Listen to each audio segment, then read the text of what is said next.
Mr. Corbett, my question concerns lottery revenues.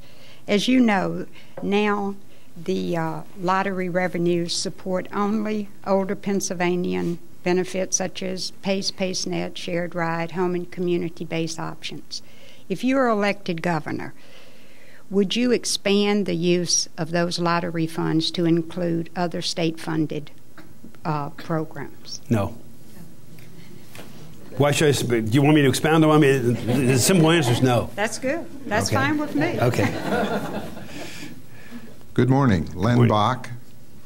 My question, economic and consumer protection issues such as age discrimination, identity theft, and fraud disproportionately impact older and diverse populations in Pennsylvania, which are growing so rapidly. Do you believe the Commonwealth needs to do more to ensure these populations are protected from scam artists and discriminatory practices? Don't go anywhere. Len, have you ever looked at the Attorney General's office website? Yes, I have. Okay. Do you think we've noticed that? The issue you just talked about? Thank you for the question. Okay. We do a lot with exactly what you just described. We do a lot of education. I don't know if any of you have ever attended an education seminar that one of my agents or attorneys has presented. We present them all over the state of Pennsylvania. And if you haven't and you have a group that you want us to come and present, this is prevention, this is education about what the issues are. All you have to do is call the office or email into the office. I'll do the commercial right now since we're on television, www.attorneygeneral.gov. To see what the scams are and everything, but to ask for somebody to come out and educate you. The best way to do this is through education. You and AARP were very beneficial with us with the home improvement contractors. As you know, that's one of the biggest scams that we have, a victimization of seniors. And we finally, after a 10-year odyssey, we're able to get the legislature to pass at least a registration process for home improvement contractors, where if you're going to use a home improvement contractor, you want to know that they have at least registered with us. It doesn't guarantee the quality of their work. It doesn't even guarantee that they're really good people. All it does is guarantee that they registered and followed the law and that they have insurance, because we do check the insurance. But that's a great first step.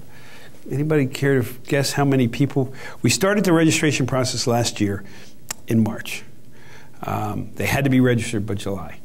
From March to the present time, anybody want to guess how many people registered? Ballpark? 100. Pardon me? 100. Not quite 100, 67,000.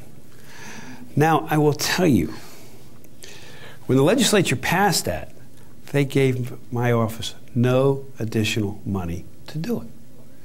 We had to absorb it from within the office. We put it online. Registration could be totally online. I think 90% of it's done online.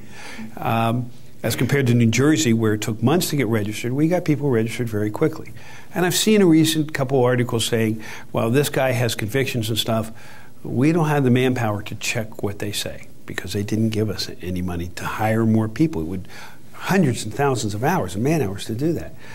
But now, when we find somebody like that, we can charge them criminally. It also provided it created a criminal statute of home improvement fraud that we never had before.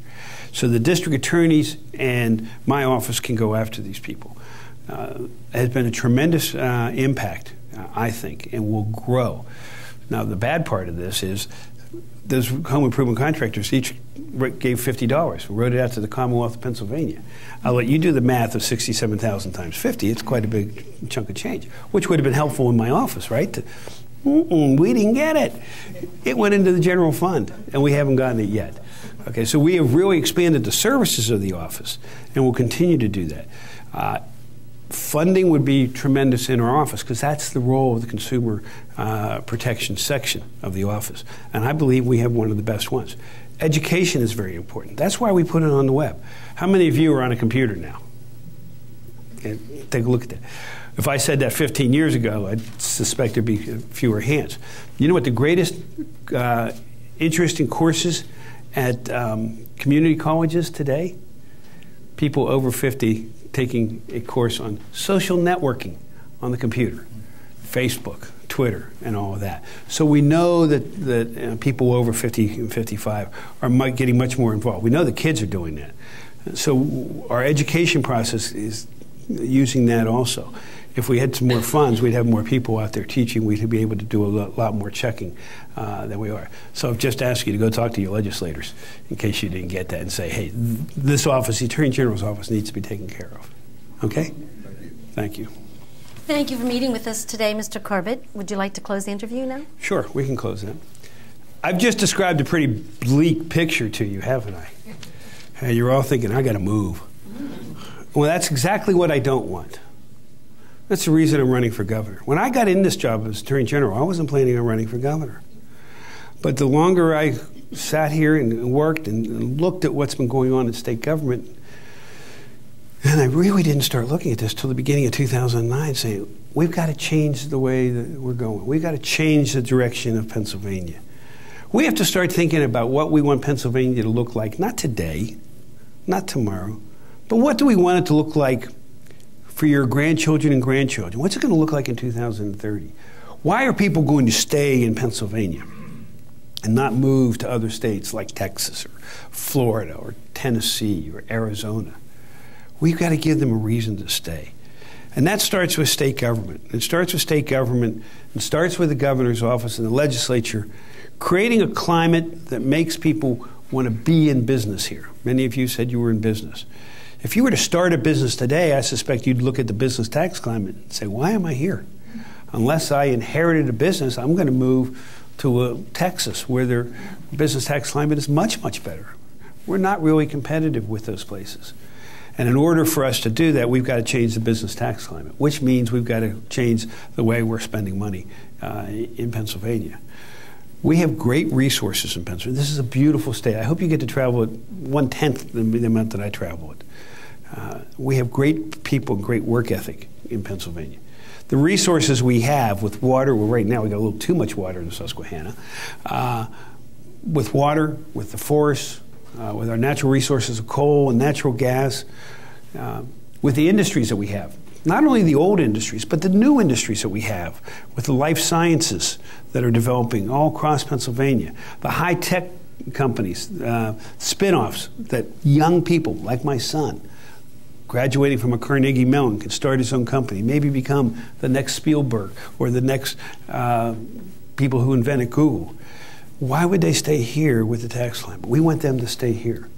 I want Pennsylvania, I always consider us the Keystone State. I consider us a leader.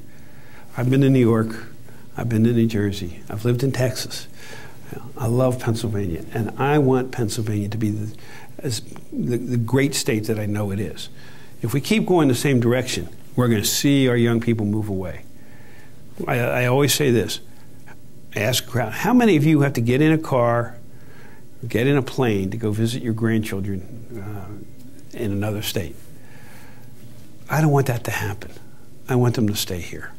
That's my goal. Thank you. Thank you, everyone, for joining us today. To learn more about the candidates for governor and other issues important to older Pennsylvanians, please visit us at www.aarp.org/Pennsylvania or call us at 1-866-389-5654.